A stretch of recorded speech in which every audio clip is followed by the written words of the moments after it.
How's it going, everybody? This is BeatTheBush. Today, I'm going to talk about how to make yourself a happier person by stopping yourself from comparing yourself to other people. But first, this video is brought to you by FirstTrend high-definition security cameras. It has a 2 terabyte storage capacity, and you're viewing me from the very first high-definition camera over there. This particular model has 4 high-definition cameras. It can go up to 8 of them. Now I set up all the cameras already, and you can connect the monitor to this thing. So the base thing is actually like a tiny little computer. You only need power to connect each unit, as each unit has a little antenna and it can connect via Wi-Fi. If you guys are interested in this high-definition camera, check out my affiliate link down in the video description below. The gist here is just to stop yourself from comparing, because I find that every single time that I do, I come out not feeling so well.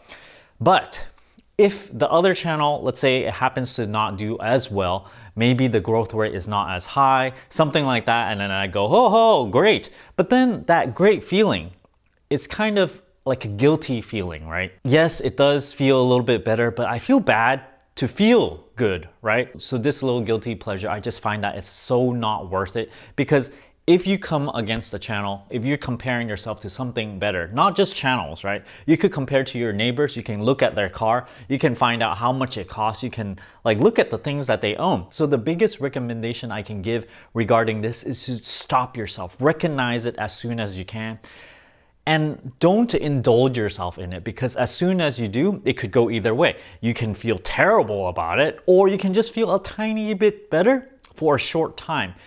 I find that to not do it at all really brings up my mood, because then I'm not affected by other people. If I want to compare, I just look at myself, look at my own channel, I go, hey, you know, I am growing at a certain rate here compared to last year, compared to 2 years before.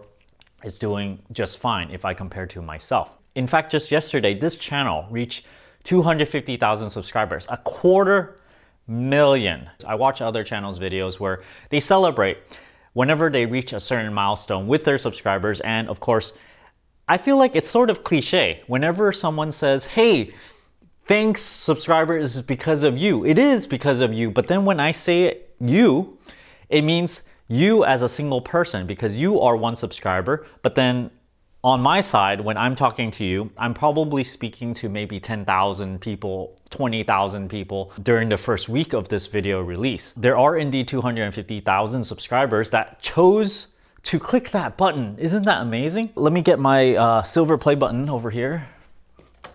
I got it not long after I quit my job. 100,000. So it's 2.5 of these. At this point, I want to say something about reaching 1 million subscribers. Some channels are able to reach 1 million so much more quickly. Some channels may seemingly be very, very effortless in terms of how much fame they get. Suddenly they make a video and it's a big hit with everybody. But not everyone has some sort of YouTube talent. They just know exactly what to do to make themselves grow really, really big, really, really fast. But of course, there's this like second tier of people that are not having explosive growth. Channels like my own where I just kind of make videos after videos, and then there's this kind of chugging along, and it just kind of grows a little bit at a time at a linear rate.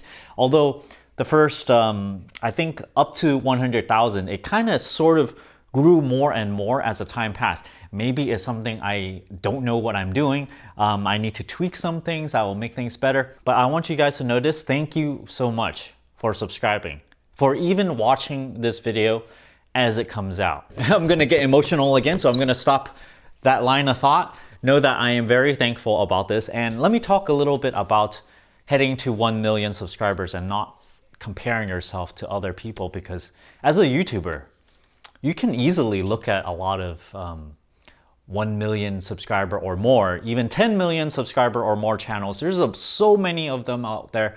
So many people have so much more talent than I do. Music talent, dancing talent, I don't know, like squawking chicken talent.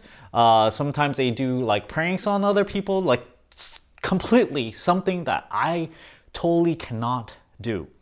you can kind of say that if you just do it linearly, okay, every 250,000 more subscribers is going to take me another 4 years. That means in order for me to reach 1 million subscribers, I need about 12 years. So let's be a little bit more optimistic about this and that it's going to reach there in half the time, 6 years.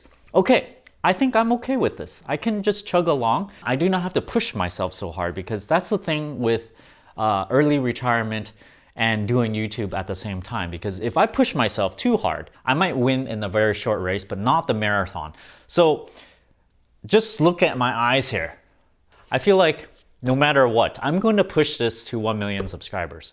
Is it going to take 6 years or is it going to take 12 years? But even if it takes 12 years, I'm going to still be here. I'm going to still be making these finance videos for you guys, trying to find brand new things, make you money, save you money. So just remember, everyone is a little bit different. People have different kind of talents.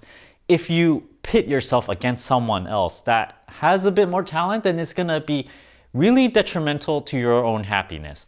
Compare to yourself. Compare to your self-improvement. If you are improving upon yourself from last year, this is better already. So rather than comparing to your neighbors, to other YouTube channels, you're gonna find yourself a lot more happier if you just compare to yourself. Thanks for watching.